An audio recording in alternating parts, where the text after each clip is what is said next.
Chapters 1337, 1338, 1339, 1340 chapter start, chapter 1337, मशरूमन paradise, dark grandmaster southern border, विशाल dream realm.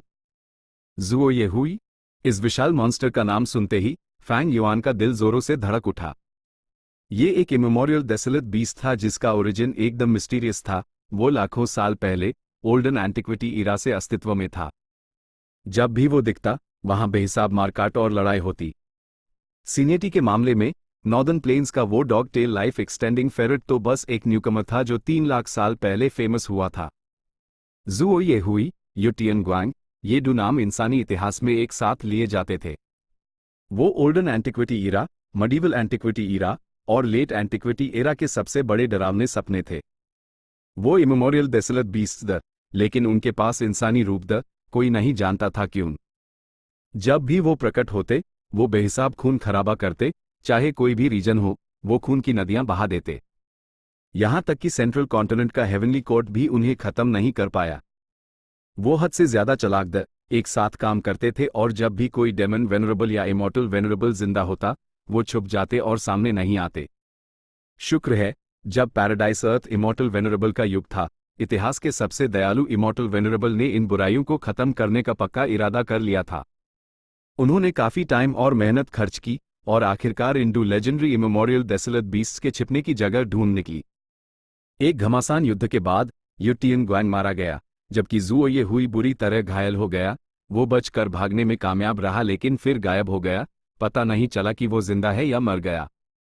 Zuo ये हुई मैं असल में इस लेजेंडरी इमेमोरियल डेसोलेट बीस्ट से एक ड्रीम रेल्म में मिल गया। फैंग युआन ने अपने शौक को काबू में रखा और चढ़ाई जारी रखी। ज़ुओ ये हुई अपने आसपास की सारी लाशों को खा रहा था। इस जानवर के चारों तरफ लाशों का पहाड़ जैसा ढेर उसके खून के प्यासे मुंह में समाता जा रहा था। Immortal killer move. ये साफ तौर पर एक इमॉर्टल किलर मूव था। सिर्फ चबाने से वो इतनी तेज रफ्तार से नहीं खा सकता था। फैंग युआन की हालत काफी खराब थी। वो बुरी तरह से घायल था और तेजी से हिल नहीं सकता था।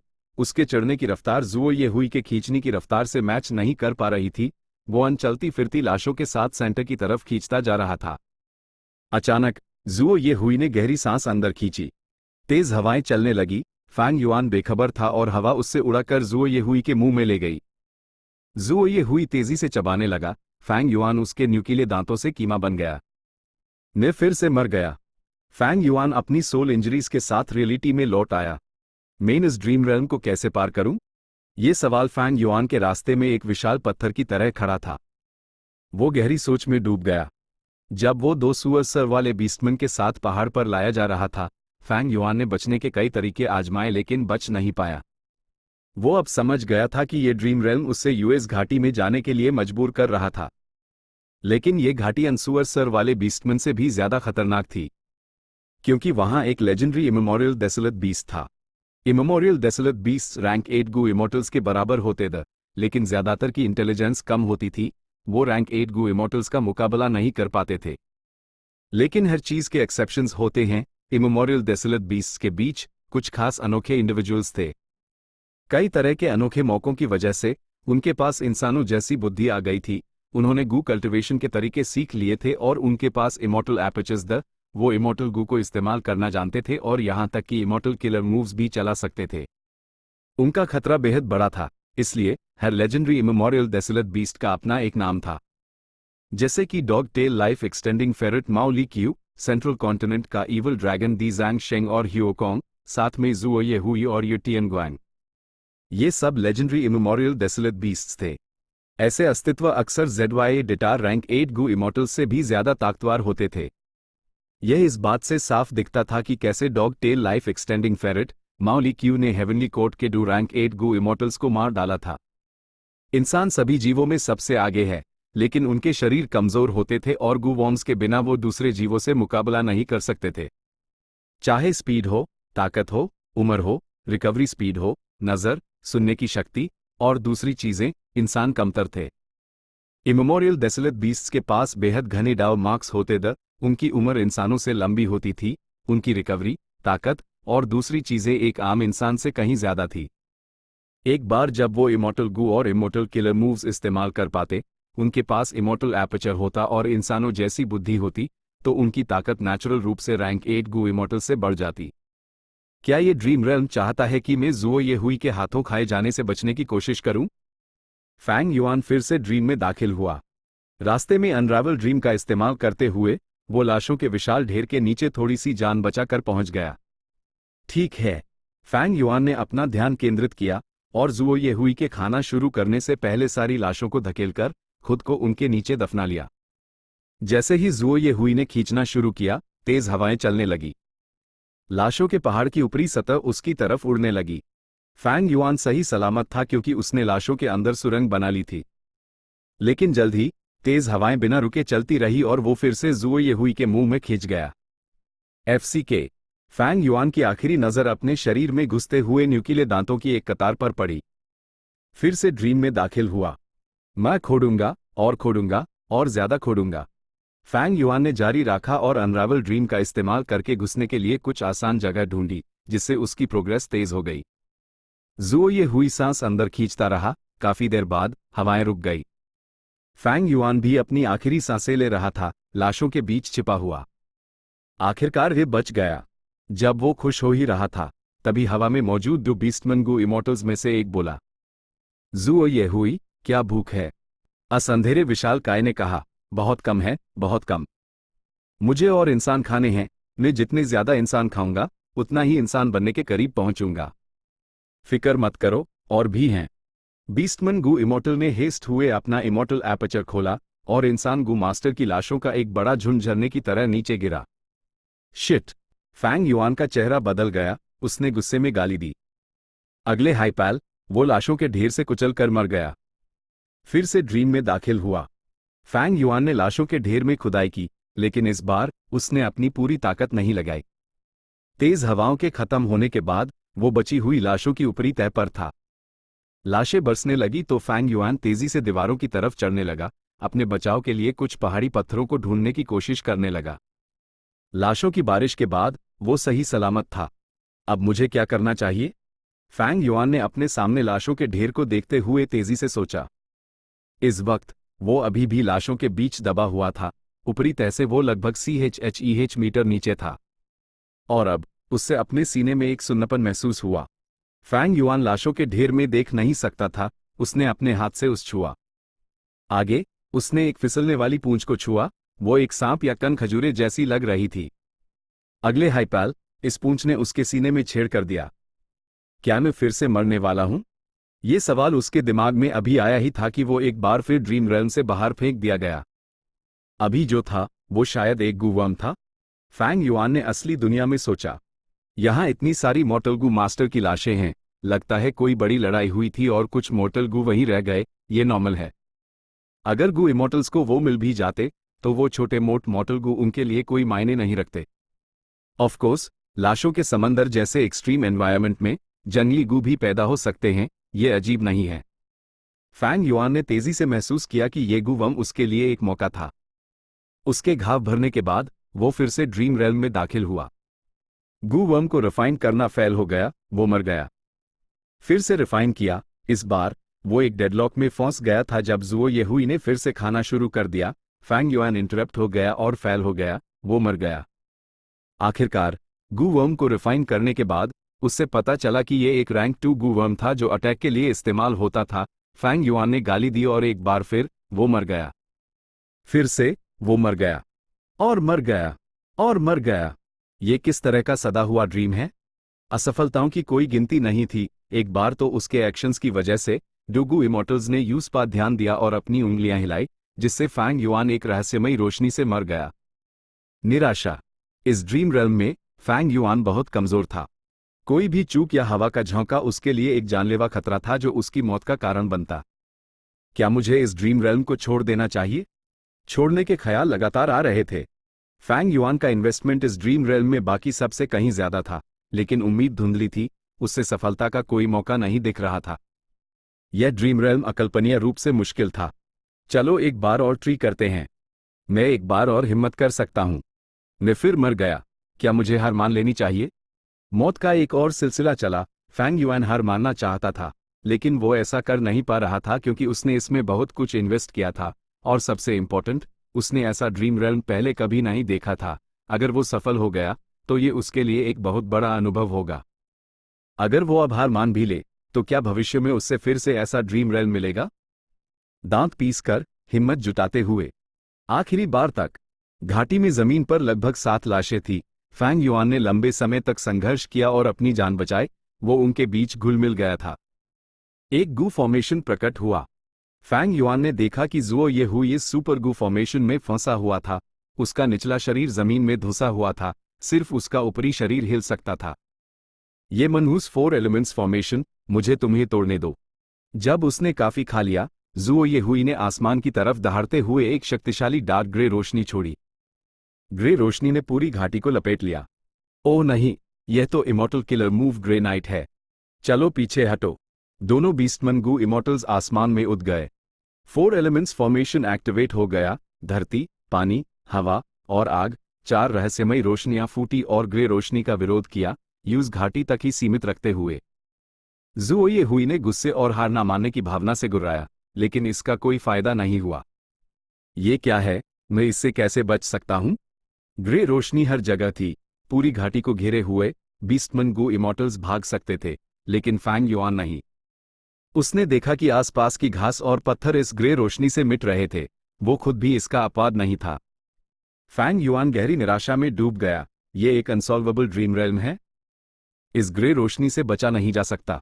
अगर मुझे ये पता होता तो मैं बहुत पहले ही हार मान लेता। वही समझदारी का फैसला होता। गहरे अफसोस के साथ फैंग युआन असली दुनिया में लौट आया। उसकी सोल इंजरी उसकी पिछली किसी भी कोशिश से कहीं ज्यादा गंभीर थी।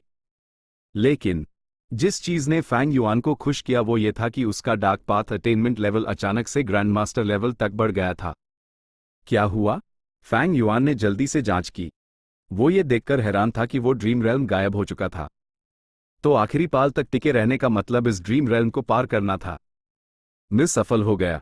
ये एक सर्वाइवल टाइप ड्रीम रेल्म था, मुझे बस आखिर तक टिके रहना था। इस ड्रीम रेल्म में सिर्फ एक हाई सीन था, लेकिन उस पार करने के बाद मेरा ordinary dark path attainment level सीधे ग्रैंड मास्टर लेवल तक पहुंच गया। क्या ये जुओ ये हुई के अस्तित्व की वजह से है? कई सवाल बिना जवाब के रह गए। फैंग युआन का ज्ञान ड्रीम रेल्म्स के बारे में बहुत कम था। आखिरकार उसने अपनी पिछली जिंदगी के 500 सालों में ड्रीम रेल्म्स में मेहनत नहीं की थी। उसी समय बाइनिंग बिंग और ही लूलन भी सवालों से घिरी हुई थी। ये कौन सी जगह है? हे लूलैन ने परिंदों और फूलों की दुनिया को देखा जो हल्की धुंध में लिपटी हुई थी, और पूछा। ये मशरूमन पैराडाइस है। एक वेरिएंट ह्यूमन गू इमॉर्टल धुंध में से प्रकट हुआ। मशरूमन गू इमॉर्टल? बाइनिंग बिंग की ड्रैगन एल सिकुड़ गई। मशरूमन एक प्रकार के वेरिएंट ह्यूमंस वो इंसानों जैसे दिखते थे, लेकिन उनके सिर पर एक मशरूम की टोपी होती थी जो एक हट जैसी लगती थी। मशरूम टोपी के नीचे मशरूम मान की भौहें और एड़ी थी। जहां तक नाक, कान और दूसरे फीचर्स की बात है, वो सब मौजूद थे। मशरूमन पैराडाइस? हे लूलैन ने ये दो शब्द बुदबुदाए। कहीं ऐसा तो नहीं, यह पैराडाइस अर्थ इमॉर्टल वेनरेबल का। Chapter 1338 7 illusions true inheritance. चक्र मेलन्स। हे लूलन के अपनी बात पूरी करने से पहले ही पर्पल माउंटेन ट्रू मोनार्क ने यूज बीच में टोका। हाँ, बिल्कुल सही। इस ब्लेस्ड लैंड को पैराडाइस अर्थ इमॉर्टल वेनरेबल ने मॉडिफाई किया है। इस पर कोई आफत या परेशानी नहीं आती। मशरूमन ब्लेस्ड लैंड अब मशरूमन पैराडाइस बन चुका है। ऑफ कोर्स इस दुनिया में कई पैराडाइसेस हैं, लेकिन ये वाला बहुत स्पेशल है, क्योंकि पैराडाइस अर्थ इमॉर्टल वेनरेबल ने वेनरेबल बनने से पहले यहाँ कल्टीवेशन की थी। ओह! मशरूमन गू इमॉर्टल ने गहरी सांस ली। जब से मुझे वो ट्रू इनहेरिटेंस मिली है, मुझे पता था कि एक दिन मुझे इसकी भारी कीमत चुकानी पड़ेगी। लेकिन अगर तुम चाहते हो कि मैं बुराई के कामों में तुम्हारी मदद करूं, तो ये नामुमकिन है। तुम मुझे मार सकते हो। मैं तुम्हें मारूंगा नहीं। पर्पल माउंटेन ट्रू मोनार्क ने एक चालाक मुस्कान दिखाई। मैं चाहता हूं कि तुम इन्हें मेलन केव में ले जाओ, जहां पैराडाइस अर्थ इमॉर्टल वेनरेबल ने कभी अकेले रहकर कुछ समय कल्टीवेशन की थी। तुम इस रिक्वेस्ट से माना नहीं करोगे, है ना? मशरूमन गू इमॉर्टल का चेहरा और भी उदास हो गया। उसने कुछ देर सोचा और फिर गंभीरता से सर हिलाया। ठीक है, मैं मानता हूं। मशरूमन पैराडाइस, मेलन केव। इस गुफा की रक्षा मशरूमन गू इमॉर्टल करता था। पर्पल माउंटेन ट्रू मोनार्क हेवंसविल के साथ एक हो चुका था। वो हेवंसविल की साजिशों को महसूस कर सकता था उसने इस मशरूमन गू इमोर्टल का इस्तेमाल करके ही लूलन और बाइनिंग बिंग को इस जादुई जगह पर सफलतापूर्वक भेजे दिया। ये चक्र मेलन्स हैं जो मेरा कबीला उगाता है। तुम यहाँ चुपके से कल्टीवेशन कर सकती हो, लेकिन एक भी मेलों को नुकसान मत पहुंचना, मशरूमन गू इमोर्टल ने कहा। चक्र मेलन्स? बाइनिंग बिंग और ही लूलैन ने एक दूसरे को देखा, उनके चेहरों पर हैरानी साफ दिख रही थी। चक्र melons rank 7 immortal materials the, जिनमें रिफाइनमेंट पाथ डाउ मार्क्स द, उन्हें किसी भी गू रिफाइनमेंट में इस्तेमाल किया जा सकता था। इसलिए यह इमोर्टल मटीरियल बहुत वाइडली यूज होता था।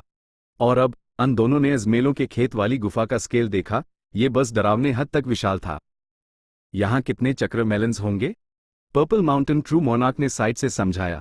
अंदाजा लगाने की जरूरत नहीं, यह ट्रेजर येलो हेवन में सबसे बड़ा चक्र मेलन प्रोडक्शन एरिया है, मार्केट का लगभग 60% हिस्सा इनके पास है। ऑफ कोर्स, मैं तुम्हें यहाँ चक्र मेलन्स के लिए नहीं लाया हूँ, सबसे इंपॉर्टेंट चीज ये सुपरगू फॉर्मेशन है। ये सुपरगू फॉर्मेशन रूल पाथ के राइप इमोर्टल गू को कोर के रूप में इस्तेमाल करता है, और ये रैंक 7 ड्यू इमोर्टल गू को सप्लीमेंट्री इमोर्टल गू के रूप में भी इस्तेमाल करता है। जब तुम अपने इमोर्टल किलर मूव्स की यहाँ ट्रेनिंग करोगी तो इफेक्टिवनेस तेजी से बढ़ेगी, तुम उनमें और माहिर हो जाओगी।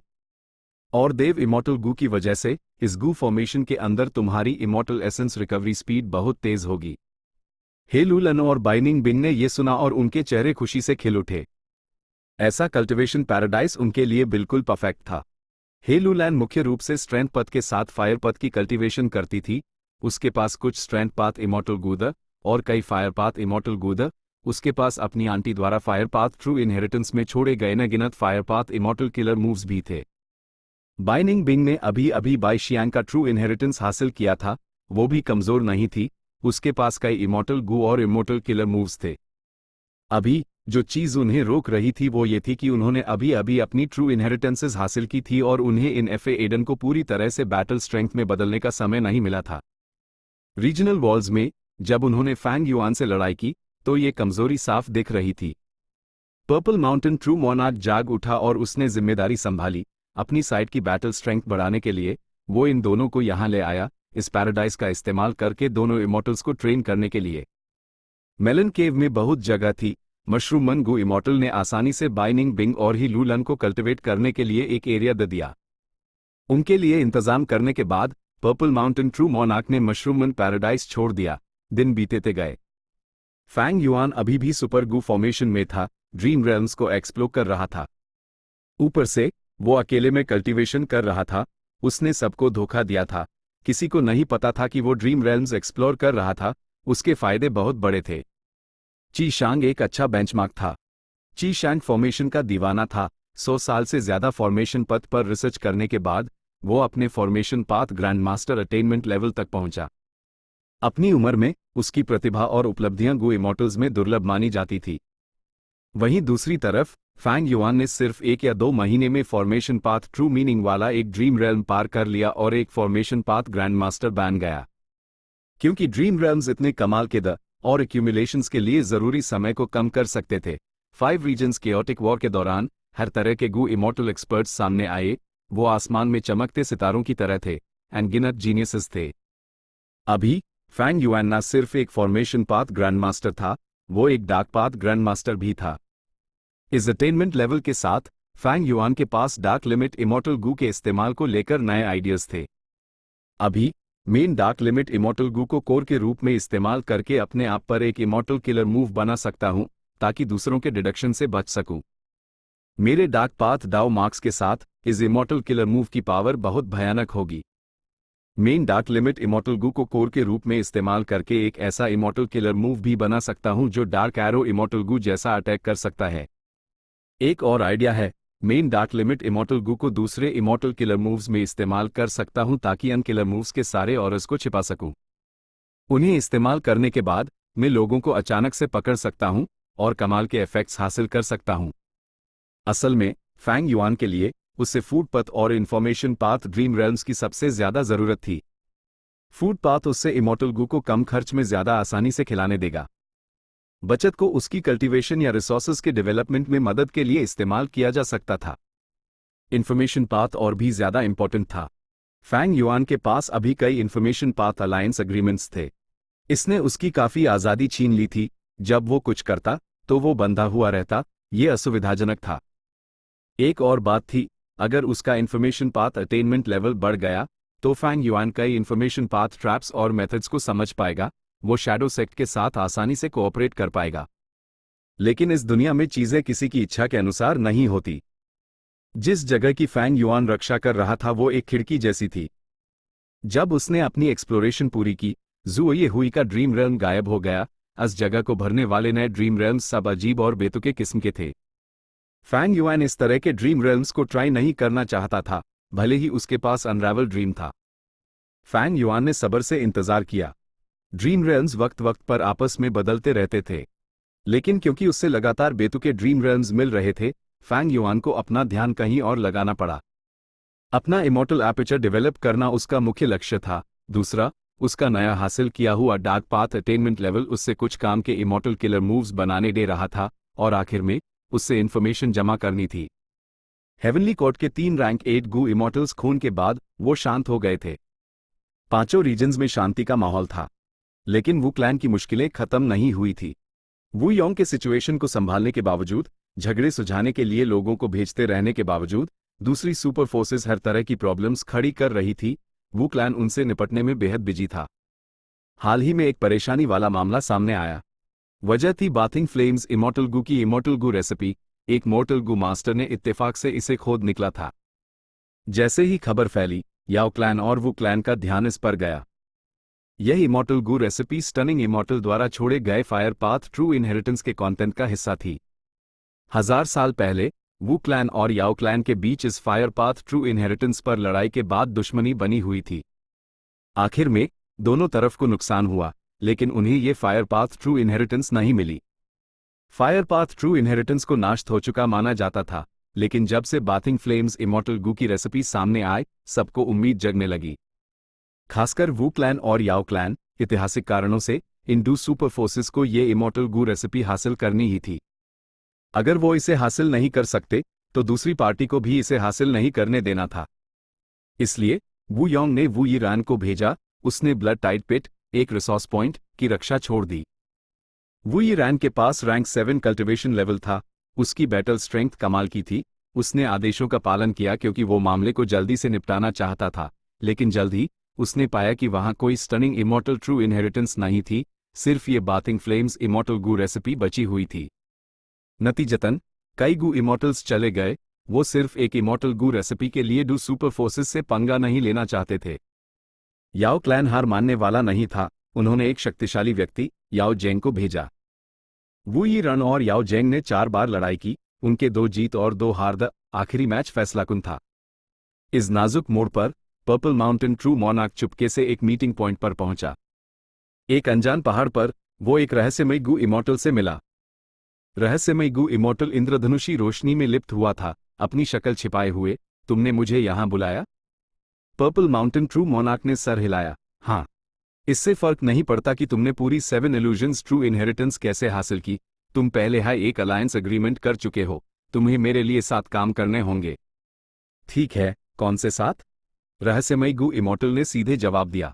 पर्पल माउंटेन ट्रू मोनार्क के होठों पर मुस्कान फैल गई।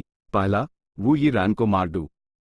रहस्यमयी गू इमॉर्टल CHAU का गया, तुम शो हो? पर्पल माउंटेन ट्रू मोनार्क की मुस्कान और चौड़ी हो गई, जारी रखते हुए। दूसरा, याओ जेंग को मार दू। रहस्यमयी गू इमॉर्टल सतर्क हो गया, तुम करना क्या चाहते हो? तुम्हें उसकी चिंता करने की जरूरत नहीं है, बस उन दोनों को मार दू। पर्पल माउंटेन ट्रू मोनार्क हंसा। रहस्यमयी गू इमॉर्टल ने ठंडी सांस ली। उसका शरीर वहीं पर गायब हो गया जैसे वो चला गया हो। पर्पल माउंटेन ट्रू मोनार्क की मुस्कान धीरे धीरे गायब हो गई। उसके हाथ उसकी पीठ के पीछे थे जब उसने एक दूर के पहाड़ को गहरी नजर से देखा। ज्यादा वक्त नहीं बचा है, मुझे एक्शन लेना होगा, उसने धीरे से बुदबुदाया। कुछ दिन बाद चौंकाने वाली खबर सामने आई। वू यीरन और याओ गैंग दोनों गायब हो गए थे। उनकी लड़ाई का नतीजा अनजान था। वू क्लैन और याओ क्लैन हिल गए, क्योंकि उनके लाइफ टैबलेट गू और सोल लैंटन गू से वू यीरन और याओ जेंग पहले ही मर चुके थे। कौन इतना बेरहम था? वू योंग गुस्से में था। जैसे ही उसने इसकी जांच के लिए गू इमॉर्टल्स को भेजा, ब्लड टाइड पिट फैट पड़ा। एक विशाल खून की लहर ने भारी तबाही मचा दी। वू क्लैन ने जल्दी से सिचुएशन को काबू में करने के लिए गू इमॉर्टल्स को भेजा, लेकिन उन्होंने पाया कि सीन पर एक इमॉर्टल किलर मूव कलैप्सिंग आर्ट के इस्तेमाल के निशान थे। कलैप्सिंग आर्ट याओ जेंग द्वारा बनाया गया एक किलर मूव था। सीन पर मिले निशान इंडिस्प्यूटेबल थे। सिचुएशन जटिल हो गई। क्या याओ जेंग आखिरकार मर गया? क्या ये याओ क्लैन की साजिश है? याओ क्लैन के अलावा क्या कोई और क्लैन हमला कर रहा है? वू योंग को कुछ गड़बड़ लगी। वो एक खतरनाक तूफान को आते हुए महसूस कर सकता था। चैप्टर 1339 फ्रेमिंग ब्लड टाइड पिट स्प्लैश स्प्लैश स्प्लैश। लहरों की आवाजें लगातार आ रही थी। हवा में खून की गंध भरी हुई थी। सबकी नाक में चुभ रही थी। वू क्लैन के डू गू इमॉर्टल्स वू युआनजू और रोंग हाओ अभी आसमान में उड़ रहे थे, नीचे खून के समंदर को देख रहे थे। पहले वाले का चेहरा गंभीर था जबकि दूसरे का चेहरा परेशान। खून का सैलाब बहुत दूर तक फैल गया है। 10 से ज्यादा पहाड़ डूब गए हैं। अगर हमने इसे अभी नहीं रोका तो ये आफत बाद में और भी बड़ा नुकसान करेगी, वू युआनजू ने गंभीरता से कहा। ब्लड टाइड पिट की रक्षा पहले वू यीरान करता था, लेकिन उसके मरने के बाद ब्लड टाइड पिट पर कब्जा कर लिया गया और अंदर के गू फॉर्मेशंस नाश कर दिए गए। इससे खून की लहर फाट पड़ी और आसपास के इलाके में फैल गई, इस बड़ी आफत का कारण बनी। रोंग हाओ का चेहरा चिंतित था। हम दोनों के लिए एक नया गू फॉर्मेशन बनाना और खून की लहर को फिर से रोकना आसान नहीं होगा। अगर हमारे पास एक और रैंक 6 होता, 3 गू इमॉर्टल्स के साथ, हम इसे मुश्किल से कर पाते। ये दोनों रैंक 6 कल्टिवेशन लेवल के इस खून की लहर की आफत से निपटना मुश्किल नहीं था, लेकिन वू योंग ने उन्हें एक सीमित समय दिया था। डू लोग इसे कम समय में हाल नहीं कर सकते थे। कोई चारा नहीं था। वू योंग इस मुश्किल सिचुएशन से निपटने के लिए और लोगों को डिप्लॉय नहीं कर सकता था। वू डूजू के युग में वू क्लैन बिना किसी रुकावट के तेजी से फैला, क्योंकि वू डूजू अकेले ही पूरी सिचुएशन को दबा सकती थी। जब वू डूजू मारी, वू योंग ने उसकी जगह ली। वू क्लैन के पास सिर्फ एक रैंक 8 बचा था। भले हाई वू योंग के पास बड़ी काबिलियत थी, वू क्लैन का इलाका बहुत बड़ा था। पर्पल माउंटेन ट्रू मोनार्क की साजिश के कारण सुपर फोर्सेस अपनी इच्छाओं पर काबू नहीं रख पाए। वू क्लैन को कई सुपर फोर्सेस द्वारा खड़ी की गई बाधाओं का सामना करना पड़ रहा था। वू योंग अपने हेडक्वार्टर्स में रहकर सिचुएशन को मेंटेन कर रहा था और ये फैसला कर रहा था कि किसे भेजना है। लेकिन इस बार वू यीरान मर चुका था। उसके जाने से वू क्लैन की डिफेंस लाइन में तुरंत एक बड़ा गैप बन गया। वू युआनजू और रोंग हाओ को भेजना वू क्लैन की हद थी। अपनी पूरी कोशिश करते हैं, भले ही हम टाइम लिमिट से आगे निकल जाएं, हमने अपनी पूरी कोशिश तो की। वू युआनजू ने सांस ली, काम शुरू करते हुए। रोंग हाओ ने सहयोग किया। वो वू क्लैंसमैन नहीं था, वो वू क्लैन द्वारा भर्ती किया गया एक एक्सटर्नल सुप्रीम एल्डर था। सदर्न बॉर्डर के क्लान्स बहरी लोगों का बिल्कुल स्वागत नहीं करते वू क्लैन के लिए परंपरा तोड़ना और एक एक्सटर्नल गू इमॉर्टल को वू क्लैन में भर्ती करना आसान नहीं था। दोनों गू इमॉर्टल्स के तरीकों से खून की लहर पीछे हटेती रही। ब्लड टाइड पिट एक विशाल दानव के मुंह जैसा लग रहा था जो बाहर के खून को निगल रहा था। सिचुएशन कंट्रोल में थी। ये बेहतर हो रही थी। वू युआनजू ने सांस ली। इस खून की लहर को दबाने और गू फॉर्मेशन को फिर से बनाने के बाद, रोंग हाओ, तुम्हें इस जगह की रक्षा की जिम्मेदारी लेनी होगी। मैं उम्मीद करता हूं कि तुम सावधान रहोगे, सिचुएशन अभी काफी तनावपूर्ण है। रोंग हाओ ने सर हिलाया। मैं समझता हूं। मैंने सुना है कि यह ब्लड टाइड पिट नेचुरली नहीं बना था, इसे ब्लड सी एंसेस्टर ने जानबूझकर बनाया था। वू युआनजू ने सर हिलाया।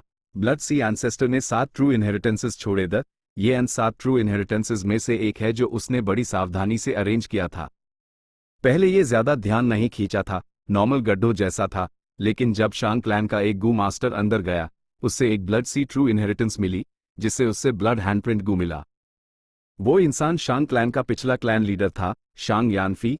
वो ये टियन माउंटेन पर मर गया था।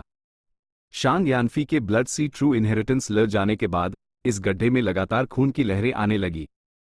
वू डूजू ने यहां गू इमॉर्टल्स भेजे और इसे वू क्लैन के इलाके का हिस्सा बना लिया। वू क्लैन के मैनेजमेंट के कारण ब्लड टाइड पिट जल्दी ही एक ब्लड पाथ रिसोर्स पॉइंट बन गया। वू क्लैन ब्लड पाथ डेवलप कर रहा था, इस रिसोर्स पॉइंट ने बड़ा योगदान दिया। तुम दोनों बड़े खुश लग रहे हो। इस समय रोंग हाओ ने अपने दिमाग में एक आवाज सुनी। कौन? रोंग हाओ CHAUE का गया। वो खुद को बचाने के लिए अपने तरीके इस्तेमाल करना चाहता था, लेकिन वो बिल्कुल हिल नहीं सका। उसने जल्दी से वू युआनजू की तरफ मदद के लिए देखा, लेकिन उससे जल्दी निराशा हाथ लगी, क्योंकि वू युआनजू भी हिल नहीं पा रहा था, उसकी हालत भी वैसी ही थी। रोंग हाओ के कंधे पर एक छोटा सा फिगर प्रकट हुआ। वो एक अंगूठे के साइज का था। उसकी पीठ पर पंख जो ड्रैगन फ्लाई के पंखों जैसे लग रहे थे। उसके बैंगनी बाल बहुत ध्यान खींचते थे। ये कोई और नहीं बल्कि रैंक 8 विजडम पाथ गु immortal purple mountain true monarch था। मिनिमन गु इमोर्टल वू युआन जू CHAUE का गया, लेकिन वो जल्दी ही शांत हो गया। पर्पल माउंटेन ट्रू मोनार्क का ऑरा छिपा हुआ था। उसने अपना रैंक 8 ऑरा जाहिर नहीं किया था। रोंग हाउ ने जल्दी से कहा, एक वेरिएंट ह्यूमन होने के नाते तुम्हें पता होना चाहिए कि इंसान इस दुनिया के शासक हैं। चाहे किसी ने भी तुम्हें उकसाया हो, मैं उम्मीद करता हूं कि तुम जल्दबाजी में कोई कदम नहीं उठाओगे, क्योंकि हम सिर्फ ह्यूमन गु इमोर्टल्स नहीं हैं, हम वू क्लैन के सदस्य भी हैं। वू क्लैन सदर्न बॉर्डर की नंबर 1 राइचस पाथ फोर्स है। अगर तुमने हमें मारा तो अंजाम बहुत बुरा होगा। हमारे बीच कोई दुश्मनी नहीं है। हम वू क्लैन के लोग किसी को परेशान नहीं करते। अगर तुम्हारी कोई मांग है तो हम उसमें तुम्हारी मदद कर सकते हैं। हम दोस्त बन सकते हैं। वू युआन जू ने जारी रखा। उसकी रोंग हाओ के साथ अच्छी केमिस्ट्री थी। दोनों ने धमकी दी और साथ ही मानने की कोशिश की, लेकिन उसके अपनी बात पूरी करने से पहले वो हकलाने लगा और उसकी निगाहें खोखली हो गई। रोंग हाउ CHAU का गया, वो बोल पड़ा, विजडम पाथ गु इमोर्टल। इस पॉइंट पर वो भी बेमतलब की बातें करने लगा। पर्पल माउंटेन ट्रू मोनार्क के विजडम पाथ तरीकों ने वू युआनजू और रोंग हाउ के विचारों में दखल दिया। वो अब सोच भी नहीं सकते थे और बोल भी नहीं सकते थे। वो पूरी तरह से असुरक्षित थे। जब गु इमोर्टल्स गु वॉर्म्स को मैनिपुलेट करते हैं तो विचारों की जरूरत होती है। उनके शरीर के एक्शंस के लिए भी विचारों की जरूरत होती है। पर्पल माउंटेन ट्रू मोनार्क ने सीधे उनके विचारों में दखल दिया।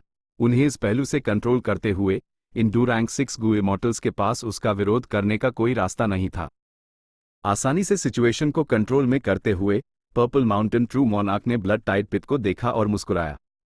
आगे उसका रैंक 8 ऑरा फैट पड़ा। पलक झपकते ही उसने आसपास के इलाके को घेर लिया। उसके पैरों के नीचे खून की लहर शांत हो गई। कुछ देर बाद पर्पल माउंटेन ट्रू मोनार्क ने अपना मुंह खोला, एक सांस छोड़ते हुए। उसकी सांस ब्लड टाइड पिट में तैरती हुई चली गई। वो ध्यान खींचने वाली नहीं थी। तेजी से बहती खून की लहर द्वारा निगल ली गई, गायब हो गई। इस पॉइंट पर पर्पल माउंटेन ट्रू मोनार्क मुड़ा, दूर देखते हुए और कहा, अब तुम्हारी बारी। 7 रंगों की रोशनी प्रकट हुई और एक आवाज ने कांपते हुए कहा, आप एक रैंक 8 ग्रेट एक्सपर्ट हैं। आपकी ताकत से आप सदर्न बॉर्डर में बिना किसी रुकावट के घूम सकते हैं। आपको मेरे जैसे छोटे कैरेक्टर से परेशानी क्यों मोल लेनी है? मेरे अपने प्लान्स हैं। तुम्हें अपने किए का कर्ज चुकाना होगा। जब तुमने 7 इल्यूजन्स ट्रू इनहेरिटेंस हासिल की थी, तुम्हें इस दिन का अंदाजा होना चाहिए था। पर्पल माउंटेन ट्रू मोनार्क ने कहा, लेकिन मुझसे पहले के इनहेरिटर्स को कभी कोई आदेश नहीं मिला। तो मेन हाई क्यों? रहस्यमय गु इमोर्टल, जो इंद्रधनुषी रोशनी में लिप्त हुआ था, ने नाखुश टोन में कहा। पर्पल माउंटेन ट्रू मोनार्क ने सांस ली, हेवनली कोर्ट की तरफ देखते हुए, शायद ये तुम्हारी किस्मत है। ठीक है, कियाओ जी काय के तरीके का इस्तेमाल करके इस इंसान को मार दूं। वू युआनजू और रोंग हाओ अभी भी हक्के बाकीदा हिल नहीं पा रहे थे। पर्पल माउंटेन ट्रू मोनार्क ने इन दोनों को जिंदा पकड़ लिया था, लेकिन वो अभी भी चाहता था कि रहस्यमय गु इमोर्टल उन्हें मारे। रहस्यमय गु इमोर्टल ने पर्पल माउंटेन ट्रू मोनार्क का विरोध करने की हिम्मत नहीं की। उसने अपनी गहरी रोशनी का इस्तेमाल किया। जब वो बदली और इन डू क्लैन गु इमोर्टल्स पर गिरी, उनकी आत्माओं को नाश कर दिया और यहां तक कि उनके शरीर लकड़ी के बटन में बदल गए। पर्पल माउंटेन ट्रू मोनार्क ने अनपर से कंट्रोल हटा लिया और ये डू बट ब्लड टाइड में गिर गए। चलो चलते हैं, पर्पल माउंटेन ट्रू मोनार्क ने साफ साफ कहा।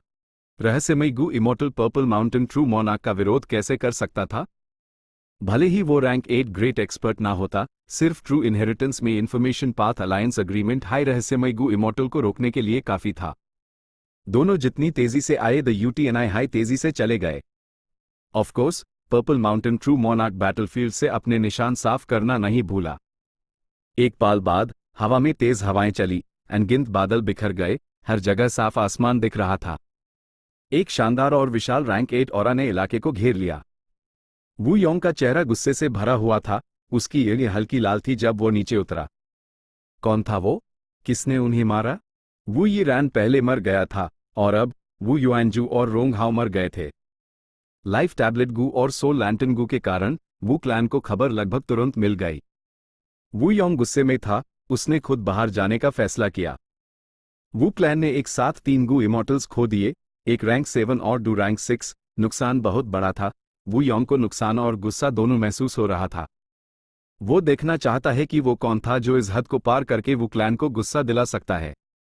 लेकिन आगे वू युआनजू और रोंग हाओ की लाशों को देखने के बाद वू योंग CHAUE का गया।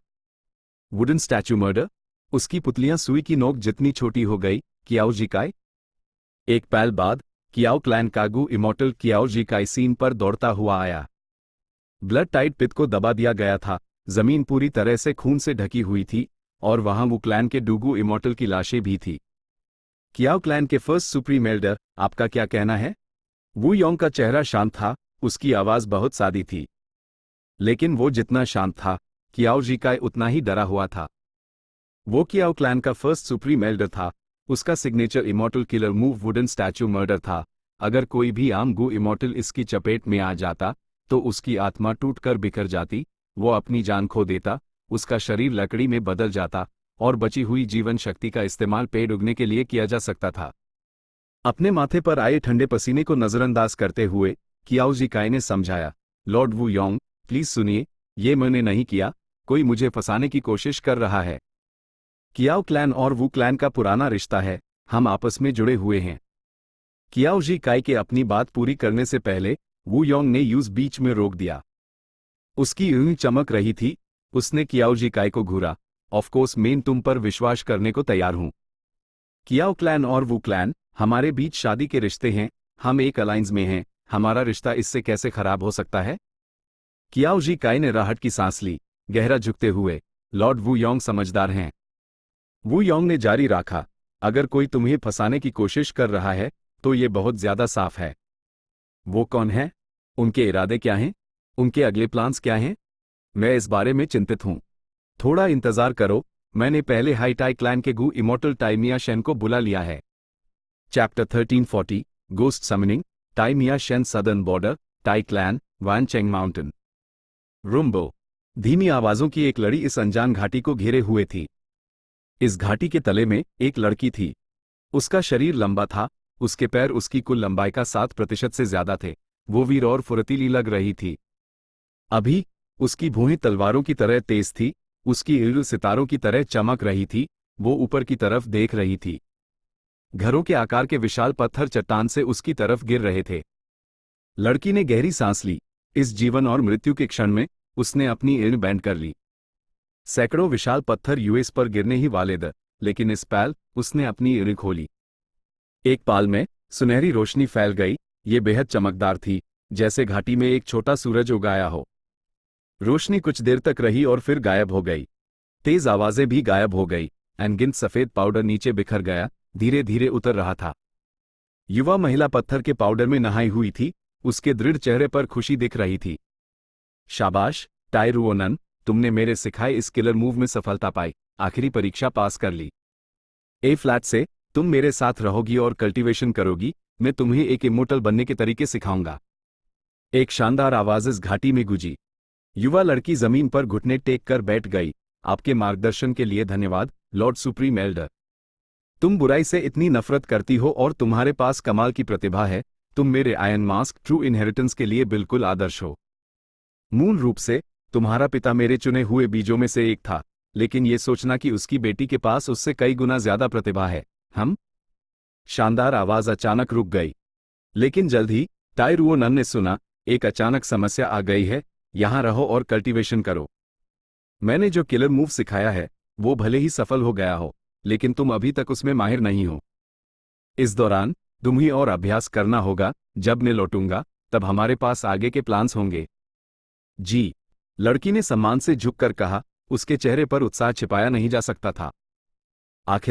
आखिरकार मैंने कर दिखाया। पिता, मैंने आपको पीछे छोड़ दिया।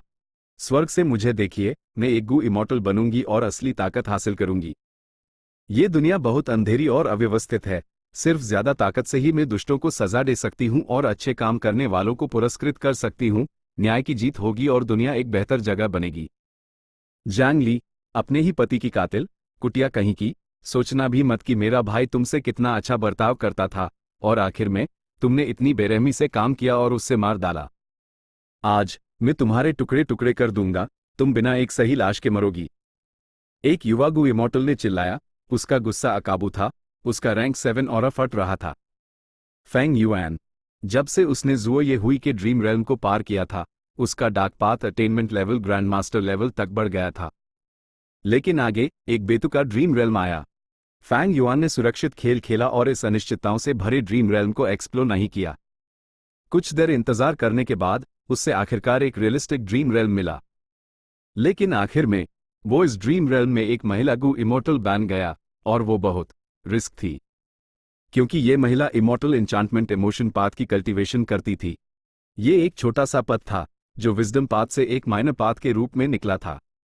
ये भावनाओं का इस्तेमाल लड़ने के लिए करता था और दुश्मनों को लुभाने के लिए एन्चांटमेंट का। अभी फेंग युआन एक महिला इमोर्टल था। उसने गुलाबी ड्रेस पहनी हुई थी, उसके ऊपरी शरीर पर 2 बड़े खजानेदार, उसके स्कर्ट के कोने खुले थे और उसकी ऊपरी जांघ तक दिख रहे थे। जब वो मुस्कुराता तो ये बेहद आकर्षक लगता था। फेंग युआन इस बारे में लाचार था। ये किसी और का ड्रीम रेल्म था, उससे इसमें एक किरदार बनना ही था अगर वो ड्रीम में हिस्सा लेना चाहता था। ऑफ कोर्स, एक औरत बनने से फेंग युआन की शांत मानसिक स्थिति पर कोई असर नहीं पड़ा। वो अपने दुश्मन के खिलाफ सतर्क था जबकि वो अपने इमोर्टल एपर्चर पर ध्यान केंद्रित कर रहा था। जिस चीज ने फेंग युआन को खुश किया वो ये था कि इस महिला इमोर्टल के पास कई इमोर्टल गू थे। मैं पहले इस गू को ट्राई करूंगा। फेंग युआन ने इमोर्टल एसेंस डाला और उससे एक आकर्षक पुकार सुनाई दी। ये आवाज जो प्रकट हुई वो फेंग युआन द्वारा नियंत्रित नहीं थी। ये एक महिला की आवाज थी जो आकर्षण और प्रलोभन से भरी हुई थी। युवा गु इमोर्टल पहले बहुत गुस्से में था, लेकिन इस आवाज को सुनने के बाद उसका शरीर ढीला पड़ गया, उसका मारने का इरादा फीका पड़ गया। उसका जोश खत्म हो गया जब उसने अपने दांत पीसे, उसकी गिनी में साफ सुथरापन लौटा। जलील औरत, तेरी हिम्मत कैसे हुई मेरे साथ खिलवाड़ करने की? ये कहते हुए उसने अपने हाथों से धक्का दिया और एक विशाल टॉर्नेडो अनगिनत हवा के ब्लेड्स के साथ फेंग युआन की तरफ बढ़ा। फेंग युआन ने जल्दी से पीछे हटकर बचाव किया और अपने दूसरे इमोर्टल गू का इस्तेमाल किया। तुरंत फेंग युआन की स्कर्ट एक गुलाबी धुंध में बदल गई और उसके चारों तरफ लिपट गई, फेंग युआन को तेजी से दूर ले जाते हुए। रफ्तार कमाल की थी। फेंग युआन ने सांस ली। यह स्वॉर्ड एस्केप इमोर्टल गू से कम नहीं थी। अफसोस की बात सिर्फ ये थी कि वो जितना दूर उड़ता, उसके शरीर पर गुलाबी धुंध उतनी ही पतली होती जाती। पहले वो उसके पूरे शरीर को ढकने में सक्षम थी, लेकिन अब उसकी कोमल सफेद जांघें और बाहें पहले ही दिख रही थी। फेंग युआन को नंगा दौड़ने से डर नहीं लगता था। शर्मिंदा होने की ये मानसिकता अब उसमें नहीं थी। वैसे भी ये एक सपना था। अफसोस की बात यह थी कि इस इमोर्टल गू को ज्यादा देर तक इस्तेमाल नहीं किया जा सकता था, वरना सिर्फ स्पीड से उसका दुश्मन कोई प्रॉब्लम नहीं था। कुटिया, तू बड़ी तेजी से भागी, लेकिन आज तू मरेगी। तुझे मारकर अपने भाई का बदला लेने के लिए मैं कुछ भी करूंगा और कोई भी कीमत चुकाऊंगा। युवा गु इमोर्टल ने खून से लाल ईंद से जोर से चिल्लाया। उसी समय उसने अपना इमोर्टल किलर मूव इस्तेमाल किया।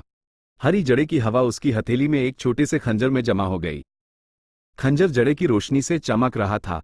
फेंग युआन ने यूस पर एक नजर डाली और उस डर महसूस हुआ। ओह नहीं! फेंग युआन का दिल डूब गया। सिर्फ ये एक या दो इमोर्टल गु अकेले इस इमोर्टल किलर मूव को नहीं रोक सकते। लेकिन मुझे नहीं पता कि इस जैंगली के पास कौन से इमोर्टल किलर मूव्स हैं। जब वो परेशान महसूस कर रहा था, फेंग युआन ने जल्दी से अनरावल ड्रीम का इस्तेमाल किया। अचानक एक रहस्यमयी शक्ति फेंग युआन के इमोर्टल एपर्चर में चली। एक इमोर्टल गु और दर्जनों मॉर्टल गु इस रहस्यमयी शक्ति के तहत एक्टिवेट हो गए। ये क्या है? फेंग युआन ने यह महसूस किया और उस बड़ी खुशी हुई। उसने जल्दी से अनरावल ड्रीम का इस्तेमाल जारी रखा। उसके प्रभाव में रहस्यमयी शक्ति ने अपनी ताकत का प्रदर्शन जारी रखा। उसके इमोर्टल एपर्चर में कई गु वॉर्म्स इस्तेमाल हुए। आगे एक बिल्कुल अनजान इमोर्टल किलर मूव एक्टिवेट हो गया। फेंग युआन को नहीं पता था कि यह इमोर्टल किलर मूव क्या करता है या इसका क्या प्रभाव है। समय खोने के लिए नहीं था। अभी युवा गु इमोर्टल ने पहले ही अपने हाथ पर अपने होठों से फूंक मार दी थी। वो जेड हवा का खंजर एक तीर की तरह निकल गया, फेंग युआन की तरफ तेजी से और बेरहमी से उड़ता हुआ। फेंग युआन ने अपने आप में सांस ली। इस पल सब कुछ किस्मत पर था। क्या अनरावल ड्रीम इस जेड हवा के खंजर के खिलाफ एक प्रभावी इमोर्टल किलर मूव इस्तेमाल करेगा? फेंग युआन को कोई आइडिया नहीं था। लेकिन इस किलर मूव के प्रभाव में फेंग युआन अपनी उंगलियों को छेड़ने से खुद को रोक नहीं सका। इस युवा गु इमोर्टल की तरफ हाथ हिलाते हुए जबकि वो मोहक अंदाज में फुफुसाया, गोस्ट समनिंग। ये आवाज हद से ज्यादा मोहक थी, यहां तक कि फैंग युआन भी इसे सुनकर कांप गया। आगे एक भूत सच में आ गया। इस गु इमोर्टल आत्मा के पास रैंक 7 बैटल स्ट्रेंथ थी। वो जेड हवा के खंजर की तरफ लगातार उड़ती गई। अस युवा गु इमोर्टल ने भूत को देखा और उसका चेहरा बदल गया। वो चिल्लाया, भाई।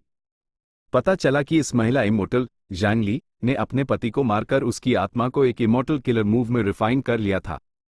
फैंग युआन ने ये देखा और उसे एक आइडिया आया। उसने पुकारा, जब तक मैं इस किलर मूव को रोकता हूं, तुम्हारे भाई की आत्मा को बचाया जा सकता है। अगर हिम्मत है तो इसे नाश कर दो।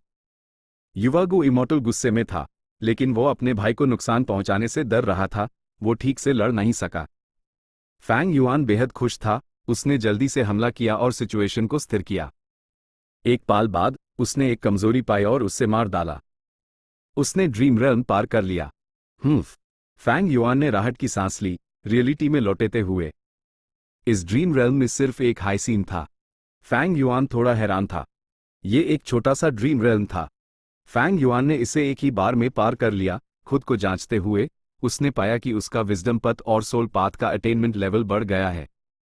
एन्चांटमेंट इमोशन पाथ ने कभी विजडम पथ नहीं छोड़ा। इस दुनिया में एन्चांटमेंट इमोशन पाथ के डाउ मार्क्स नहीं हैं, सिर्फ विजडम पथ के डाउ मार्क्स हैं। इसलिए मेरा विजडम पाथ अटेनमेंट लेवल बढ़ा। जहां तक सोल पथ की बात है, शायद ज़ैंग ली ने सोल पाथ की भी कल्टीवेशन की थी। उसका ghost summoning immortal killer move soul path से संबंधित है। उसने विश्लेषण किया और अपने अटेनमेंट लेवल को देखा। अभी उसके पास 8 ग्रैंड मास्टर लेवल के path the blood path, strength path, transformation path, star path, wisdom path, water path, dark path और formation path. Refinement path quasi grand master था, लक पाथ मास्टर था, phantom path खाली था। उसका sword path attainment level साधारण था। उसका soul पथ भी साधारण था, लेकिन ज़ैंग ली के ड्रीम रेल्म के बाद ये क्वाजी मास्टर लेवल तक बढ़ गया था। वो immortal killer move, ghost summoning, काफी इंटरेस्टिंग है। भले ही मेरे पास पर्याप्त सोल पाथ अटेनमेंट लेवल नहीं है, मेरा विजडम पाथ ग्रैंड मास्टर है। ये एक रियलिस्टिक ड्रीम रेल्म से था। मैं बहुत संभव है कि इस सेम किलर मूव को फिर से इस्तेमाल कर सकता हूं, उसकी ताकत के कुछ हिस्से के साथ। भले ही मैं इसे रेप्लिकेट ना कर पाऊं, मैं एक सिमिलर इमोर्टल किलर मूव बना सकता हूं। लेकिन भले ही मैं इस इमोर्टल किलर मूव को रेप्लिकेट कर लूं, ये वज्रशेल को बेहतर बनाने से कम है। साधारण गु इमोर्टल्स खुश हो जाते अगर कोई संभावना होती। वो इमोर्टल किलर मूव को डिड्यूस करने की कोशिश करते। लेकिन फैंग युआन अलग था। हाल ही में उसका अटेनमेंट लेवल बहुत बढ़ गया था। उसके पास अनगिनत इंस्पिरेशंस थी। वो सिर्फ अन इमोर्टल किलर मूव्स को मॉडिफाई करने का चयन कर सकता था जिनकी उसके लिए सबसे ज्यादा वैल्यू थी। ये एक अच्छी समस्या थी। उसका dark path attainment level grand master था। वो डार्क लिमिट इमोर्टल गु और परसिवियरेंस इमोर्टल गु को कोर के रूप में इस्तेमाल करके एक नया इमोर्टल किलर मूव बना सकता था। यह इमोर्टल किलर मूव उससे खुद को छिपाने देगा। उसका फॉर्मेशन पाथ अटेनमेंट लेवल बढ़ा। फैंग युआन के पास वज्रशेल के बारे में एक नया आइडिया था। इसने उससे बेहद प्रभावित किया। मूल वज्रशेल ने वज्र थॉट इमोर्टल गु और परसिवियरेंस इमोर्टल गु को कोर के रूप में इस्तेमाल किया था, लेकिन उसके कॉन्सेप्ट में अगर वो प्रिकॉशन इमोर्टल गु और कुछ फॉर्मेशन पाथ मॉर्टल गु को जोड़ सकता तो पावर कई गुना बढ़ जाती। ज़ैंग ली के ड्रीम रेल्म के बाद आने वाले सपने एक्सप्लोरेशन के लिए अनुकूल नहीं थे। फैंग युआन ने अपना ध्यान बदलना शुरू कर दिया, इमोर्टल किलर मूव वज्रशेल को मॉडिफाई करते हुए। जैसे हाई फैंग युआन ने अपनी ताकत तेजी से बढ़ाई, टाइमिया शेन कियाओजी सीआई और वू योंग के सामने पहुंचा। इस रैंक 7 गु इमोर्टल ने एक मार्शल यूनिफॉर्म पहना हुआ था। उसकी छाती और पैरों पर हल्का कवच था। उसके चेहरे पर एक मोटा लोहे का मस्क था। उसने कोई मस्क पहनने के लिए नहीं लाया था। यह आयरन मास्क ट्रू इनहेरिटेंस की कल्टीवेशन का लक्षण था। सभी गु इमोर्टल्स जो इस ट्रू इनहेरिटेंस की कल्टीवेशन करते हैं, उनके पास न्याय का दिल होना चाहिए। वो अक्सर सदर्न बॉर्डर में सच की जांच करने में सबसे कुशल लोग भी होते थे। उन दो लाशों को देखने के बाद टाइमिया शेन ने घोषणा की, यह कियाओजी काई नहीं था। कियाओजी काई ने राहत की सांस ली। तो कौन था? वू योंग ने पूछा। किसी ने उसके immortal killer move wooden statue murder की नकल की है। ये कुछ ऐसा है जो इतिहास में पहले देखा गया है, टाइमिया शेन ने जवाब दिया। लॉर्ड वू योंग ने हैरान हूं कि क्या आपने 7 इल्यूजन्स डेमन इमोर्टल के बारे में सुना है? वू योंग ने भुहें सिकोड़ी। तुम्हारा मतलब 7 इल्यूजन्स ट्रू इनहेरिटेंस के उत्तराधिकारी से है? कहा जाता है कि जो गु इमोर्टल इसे इनहेरिट करता है उसके पास इस दुनिया में गू इमॉर्टल्स द्वारा इस्तेमाल किए जाने वाले लगभग हर तरीके की नकल करने का एक मेथड होता है। टाइमिया शेन, क्या ये सच है? टाइमिया शेन ने सर हिलाया। हमारे क्लैन के डेमन सप्रेशन टावर में एक बार एक 7 इल्यूजन्स डेमन इमॉर्टल किट था। हमें 7 इल्यूजन्स ट्रू इनहेरिटेंस का कंटेंट नहीं मिल पाया, लेकिन हम उसके कई राज जानते हैं। इस 7 इल्यूजन्स ट्रू इनहेरिटेंस के 7 अलग अलग लेयर्स हैं। इनहेरिटर किसी भी लेयर को इनहेरिट करने का चयन कर सकता है या पूरी 7 इल्यूजन्स ट्रू इनहेरिटेंस हासिल कर सकता है। लेकिन एक ट्रू इनहेरिटेंस इनहेरिट करने के बाद उन्हें एक शर्त मनानी होगी, भविष्य में उन्हें किसी के लिए कुछ करना होगा। सभी 7 लेयर्स लेने का मतलब 7 शर्तें हैं। हमारे क्लैन ने पहले ही एक 7 इल्यूजन्स इनहेरिटर का पता लगाने और उनके तरीकों को अलग करने के मेथड्स बना लिए हैं। मैंने इसे अभी इस्तेमाल किया। ये निश्चित रूप से एक 7 इल्यूजन्स डेमन इमॉर्टल था। इंटरेस्टिंग। वू योंग ने सर हिलाया, गहरी भुएं सिकोड़ते हुए। भले ही वो सच जानते थे, तो क्या 7 इल्यूजन्स डेमन इमॉर्टल कौन था? कौन सी फोर्स या व्यक्ति उनके पीछे था? वू योंग को अभी भी इस समस्या का जवाब नहीं पता था। लेकिन अगले हाईपाल टाइमिया शेन के शब्दों ने वू योंग की भुओं को ढीला कर दिया। Chapter and.